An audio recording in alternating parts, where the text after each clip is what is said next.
আগামী 9 এপ্রিল বুধবার মোদি আসছেন, 3 জায়গায় সভা করবেন। ভোট ঘোষণার পরে লাগাতার বিজেপির প্রচারে মোদি অমিত শাহ। তো এর আগেও এসছেন, হেরে গেছেন। তবে এইবার আসুন, ভালো করে খাওয়া দাওয়া করুন। যদি পশ্চিমবাংলায় কিছু দেখার জায়গা, দর্শনীয় স্থান এখনও বাকি থেকে থাকে, এইবার ঘুরে নিন। কারণ আমরা সবাই বুঝতে পারছি যে এইবার বিজেপি হারলে আগামী অনেক বছরের জন্য পশ্চিমবাংলায় বিজেপি ইলেকট্রাল পলিটিক্সে আর কোনো ফ্যাক্টর থাকবে না। সুতরাং আগামী অনেক বছরের জন্য এইটা হয়তো বিজেপি সেই অর্থে দেখতে গেলে শেষ ভোট পশ্চিমবাংলায়। তাই যাদের যাদের এখনও আশা বাকি আছে সবাই মিলে চলে আসুন, এই সুযোগে ঘুরে যান। ভালো রাজ্য, আমাদের সুন্দর রাজ্য, ঘুরে যান একবার।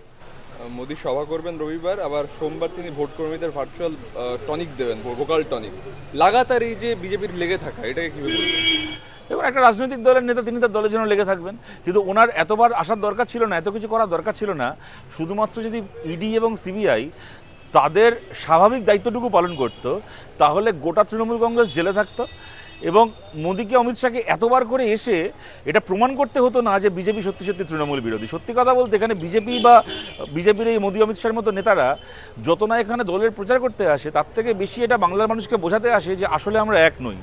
যেখানে কিনা ওদের দলেরই সাংসদ অভিজিৎ গাঙ্গুলি বাড়িতে সাংবাদিক সম্মেলন করে বলেছেন, খালি তৃণমূলের সঙ্গে বিজেপির সেটিং আছে তাই বলে উনি ক্ষান্ত হননি। উনি বলেছেন যে কেন্দ্রীয় সরকারের হায়েস্ট ব্যক্তিদের সঙ্গে মমতা বন্দ্যোপাধ্যায়ের একটা বোঝাপড়া রয়েছে, একটা ট্যাসিট একটা আন্ডারস্ট্যান্ডিং রয়েছে। এবার কেন্দ্রীয় সরকারের হায়েস্ট দুজন ব্যক্তি কারা আমরা জানি সবাই। সুতরাং এটা মোদি এবং অমিত শাহ নিজেদের ভ্যালিডেশনের জন্য আসেন এখানে, কিন্তু সেই ভ্যালিডেশন ওনারা আর পাবেন না। বাংলার মানুষ বুঝে গেছেন যে আলটিমেটলি এই দুটো, মানে মোদি অমিত শাহ এবং মমতা বন্দ্যোপাধ্যায় পরিকল্পনা করে রাজনীতি করেন একসঙ্গে। মালদার মোথাবাড়িতে যে হিংসার ঘটনা ঘটেছে, তাদের গভীর ষড়যন্ত্রের তথ্য পাওয়া যাচ্ছে। তার কারণে বিচারকরা আগেই পুলিশ প্রশাসনকে বলেছিলেন যে এরকম একটা কিছু হতে পারে, তারপরে অ্যাকশন হয়। তা সত্ত্বেও কেন অ্যাকশন হয়নি? ডেফিনেটলি পুলিশকে একটা জবাব দিতে হবে। তার পাশাপাশি আমরা এটাও বলছি যে আমরা আশা করব ভারতের জুডিশিয়াল সিস্টেমের কাছে, যে এতগুলো মানুষ আজকে ভোট প্রক্রিয়া এগিয়ে গেল, নমিনেশন জমা দেওয়া পর্যন্ত হয়ে গেল একটা ফেজের, তারপরেও এখন অবধি এটা ঠিক হয়নি যে কে ভোট দেবে আর কে ভোট দেবে না। এখনও পর্যন্ত ভোটার লিস্টটা ফাইনালাইজ হলো না। আজকে সকালবেলা মালদার বৈষ্ণবনগর থেকে ফোন আসলো, জানলাম যে একটা এলাকার মোট 15টা বুথ রয়েছে, 6টা হিন্দু বুথ, 9টা মুসলিম বুথ। হিন্দু বুথে যে নামগুলো ছিল অ্যাডজুডিকেশনে সেগুলো উঠে গেছে। মুসলিম বুথে টার্গেট করে করে মুসলিম নামগুলোকে অ্যাডজুডিকেশনের হয় এখনও অবধি পেন্ডিং রেখে দেওয়া হয়েছে, অথবা তাদেরকে ইয়ে করে দেওয়া হয়েছে, মানে আপনার নাম ডিলিট করে দেওয়া হয়েছে। সুতরাং ইলেকশন কমিশন যদি একেবারে একটা ধর্মীয় সাম্প্রদায়িক দৃষ্টিভঙ্গি নিয়ে কাজ করে বিজেপির নির্দেশে, সেক্ষেত্রে মানুষও একটা সময় গিয়ে তার ধৈর্যের বাঁধ ভেঙে যাবে, এটাও স্বাভাবিক কথা। সুতরাং এটা মানুষের ক্ষোভ, মানুষের রাস্তায় নামার কারণটাকেও আমরা এক কথায় এখানে উড়িয়ে দিতে পারি না। আর আমাদের দেখুন এই প্রশ্ন তো থাকবে যে আজকে যদি ইলেকশন কমিশন এই নির্দেশ দিতে পারে যে আজ রাত্রি 12টার মধ্যে একে গ্রেপ্তার করতে হবে, তাহলে ইলেকশন কমিশন কেন এই টাইম সেট করে দিতে পারে না যে ওই সময়ের মধ্যে ফাইনাল ভোটার লিস্ট পাবলিশ করতে হবে? সুতরাং এরও তো একটা, দেখুন গণতন্ত্রের রাষ্ট্রের হাতে ক্ষমতা আছে, চাইলে যাকে জেলে ভরে দিতে পারে, যেখানে ইচ্ছে লাঠিচার্জ করে দিতে পারে, গুলি চালিয়ে দিতে পারে। কিন্তু গণতন্ত্র তো শুধুমাত্র জেলে ভরে দেওয়ার ক্ষমতা আর গুলি চালিয়ে দেওয়ার ক্ষমতাই তো গণতন্ত্র নয়। রাষ্ট্রের দায়বদ্ধতা, রাষ্ট্রের উত্তর দেওয়ার দায়িত্বটাও তো গণতন্ত্র, সেটাকে বাদ দিয়ে তো গণতন্ত্র বাঁচতে পারবে না। আমরা অ্যাপিল করছি জুডিশিয়ারির কাছে, যে মানুষকে আজকে রাস্তায় নামতে হচ্ছে তার যন্ত্রণাটাকেও যেন বিরোধের দৃষ্টিভঙ্গি থেকে না দেখা হয়। অরুণোদয় বন্দ্যোপাধ্যায়, তার মৃত্যুতে এফআইআর হলো আর্টিস্ট ফোরামের পক্ষ থেকে, 0 এফআইআর হয়েছে রিজেন্ট পার্কে, আর তালসারিতেও এফআইআর হয়েছে। কি মনে হয় সঠিক তদন্ত হবে? হওয়া উচিত, তবে আমরা জানি না হবে কি না। কেননা যার প্রোডাকশন হাউসের বিরুদ্ধে এই বিরোধ বা যার গাফিলতিতে এই কাজটা হয়েছে, সেই লীনা গাঙ্গুলি অত্যন্ত ঘনিষ্ঠ শাসক দলের। উনি পশ্চিমবাংলার একটা সরকারি কমিশনের চেয়ারপারসন মমতা বন্দ্যোপাধ্যায়ের মিটিংয়ে বসে থাকেন। সুতরাং আমি জানি না যে সেইটাও একটা এফআইআর করতে গড়িমসি বা দেরির কারণ কিনা।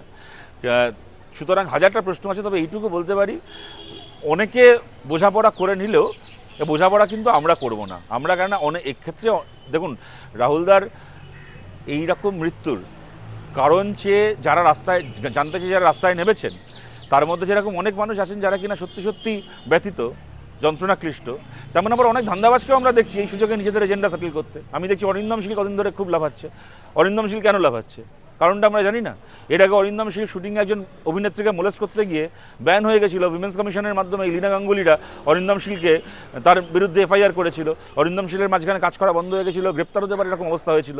কিন্তু যেহেতু মোলেস্টার অরিন্দম শীল মমতা বন্দ্যোপাধ্যায়ের দলের ঘনিষ্ঠ, সেহেতু তৃণমূল কংগ্রেস আর 5টা রেপিস্টের মতো, আর 5টা মোলেস্টারের মতো এই মোলেস্টার অরিন্দম শীলকেও রক্ষা করেছে। আর অরিন্দম শীল এখন লীলা গাঙ্গুলির সাথে নিজের এজেন্ডা বুঝে নেওয়ার জন্য এখন বেশি লাফাচ্ছে রাহুল করে। ওদের কাছে রাহুলদার জন্য জাস্টিসটা কোনো রাহুলদার জন্য জাস্টিস নয়, ওরা নিজেদের পার্সোনাল ইকুয়েশন সেটেল করে নেওয়ার সুযোগ এটা। সুতরাং এই সমস্ত ধান্দাবাজদের ভরসায় আমরা বসে নেই। রাহুলদার মৃত্যুর কিন্তু সঠিক তদন্ত করতে হবে, তার জন্য যে অবধি যাওয়ার দরকার সেই অবধি আমরা যাব। আচ্ছা, এই মনোজ আগরওয়াল তিনি এখন জেলায় জেলায় ঘুরছেন, 21 সালে যেখানে হিংসা হয়েছিল সেগুলোতে কোনোভাবেই যাতে হিংসা না হয় সেটা ঠিক করার জন্য। দেখুন আমি আমার অভিজ্ঞতা থেকে বলছি, এনারা জেলায় জেলায় ঘোরেন, সব ঘোরেন, কিন্তু ভোটের সময় আর খুঁজে পাওয়া যায় না এদেরকে।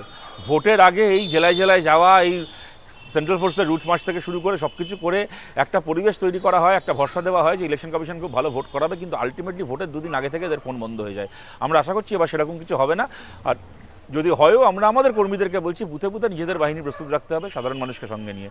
ওই কেন্দ্রীয় বাহিনীর ভরসায় আর ইলেকশন কমিশনের ভরসায় যদি আমরা বসে থাকি তাহলে কিন্তু ভোটের মতো হবে না। তৃণমূল প্রার্থী স্বপ্না বর্মন তিনি মনোনয়নই জমা করতে পারছেন না, তার কারণ তাকে রেল থেকে ক্লিয়ারেন্স দেওয়া হচ্ছে না। জানি না কী কারণ, উনি তো ভোট ঘোষণা হওয়ার অনেক আগেই তৃণমূল জয়েন করেছিলেন, তো সুতরাং ওনার তো একটা প্রস্তুতিই ছিল ভোটের প্রার্থী হবেন।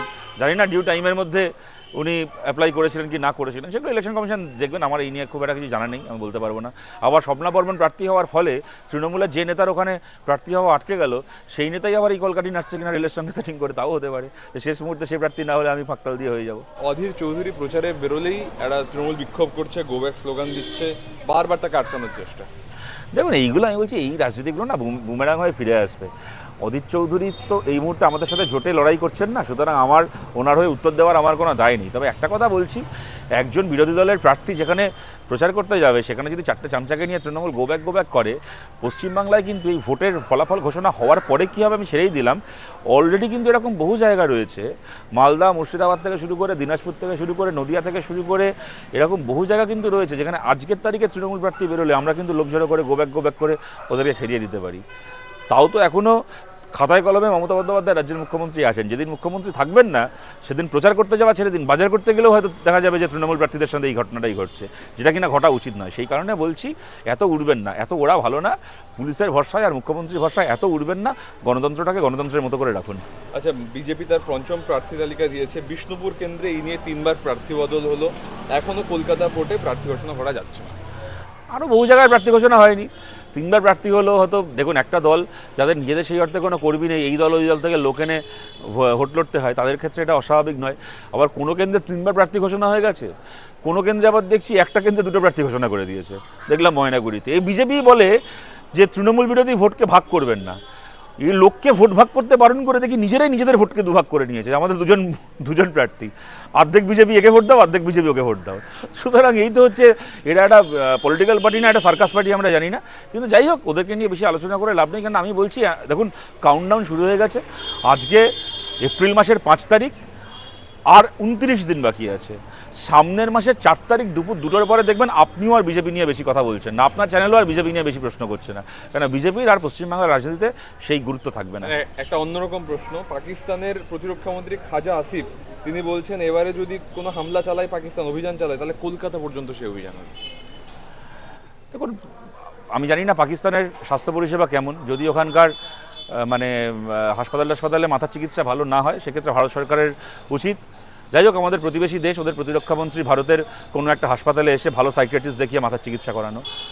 এই সমস্ত উন্মাদ বদ্ধ পাগল ছাগলের কথার কি উত্তর দেবো? Thank you.